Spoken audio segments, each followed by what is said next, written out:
Otasansan rédíò and TV.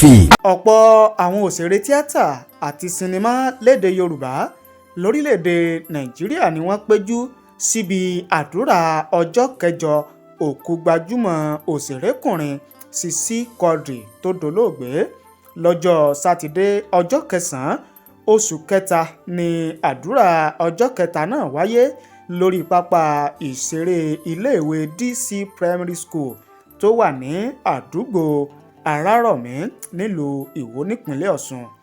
Lára àwọn òṣèré tí wọ́n ní àǹfààní láti bá gbogbo àwọn ènìyàn sọ̀rọ̀ nípa irú ènìyàn tí olóògbé Sisi Quadri'S jẹ́ láti rí Ọláníyàn Àfọ̀njá tí ayé mọ̀ sí Sanyẹ̀rì.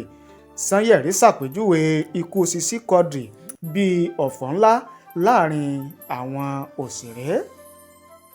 Àwọn ọmọ, ìyàwó, ẹ̀gbọ́n àti àbúrò olóògbé ò lè mú mọ́ra bí àwọn ènìyàn ṣe ń dárò ẹni wọn tó lọ.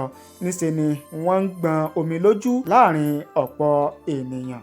Sisi Quadri'S ló gbẹ̀mí mì ní ilé ìwòsàn ẹ̀kọ́ṣẹ́ ìṣègùn ilé ẹ̀kọ́ LAUTECH tó wà nílùú Ògbómọ̀ṣọ́ lọ́jọ́ kìíní oṣù kẹta ọdún 2024 lẹ́yìn àìsàn ráńpẹ́ tí wọ́n sì sin sí ilé rẹ̀ tó kọ́ sílùú abínibí rẹ̀ nílùú Ìwó lọ́jọ́ kejì oṣù kẹta ọdún 2024. Kọ́bẹ̀dùmarè kó bá ní fi ọ̀run rere kẹ́ Sisi Quadri'S kóhun tó fi sílẹ̀ kó má bàjẹ́ láṣẹ Èdùmarè. Ẹ má gbàgbé láti tẹ̀lé wa lórí ìkànnì yìí fọ́kan òjọ̀kan ìròyìn lédè Yorùbá pọ́nbélé lẹ́kajẹ̀ka ní orílẹ̀-èdè Nàìjíríà, nílẹ̀ Áfíríkà àti káàkiri àgbáyé. Ẹ ṣé o, àdúpẹ́ bẹ́ẹ̀ ṣe ń wò wá, àdúpẹ́ bẹ́ẹ̀ ṣe ń gbọ́ wá. Otasansan Media àtúntìdé o. níbikíbi nígbàkúgbà iṣẹ́ wa o.